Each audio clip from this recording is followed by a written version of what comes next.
Abhainn gan sáú.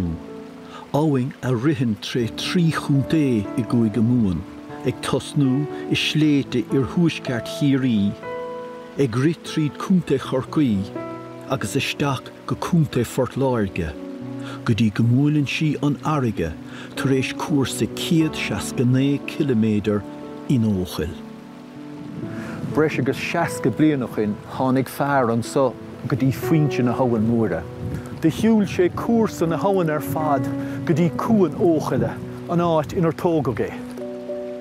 Go bé an fearr sin Annraoi O Liathain, stát Heirvíiseach, iascaire, gaeilgeoir agus scríóir, agus de scríomh sé leabhair ag cur síos ar an tros sin Cois Móire. Is mise Diarmuid Ó Drisceoil, agus sa treith seo táimse chun cuasa agus siúlóid Annraoi a leanúint inis mé féin. Don chuid is mó seoiltigh me chnú mé idir bhrúcha na Abhainn. Brúcha atá is sellh phríomháideach ar fad nach mór inis.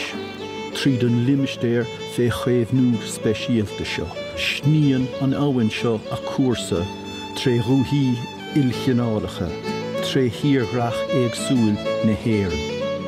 Tá cáil ar a hiascaireacht, agus léiríonn sí ar stair chasta, an chogaíocht agus an creidimh. D'ardaigh sé a ghona túir is tithe móra. Sé sin an bhríis. Filí agus flatha. Finna na gnádaíine ba é. Búlthaigh mé leis na daoine a choníonn agus a ibrion Cois Móire. Ó shrupal go chuoin Eochaill, mar thros féin Cois Móire.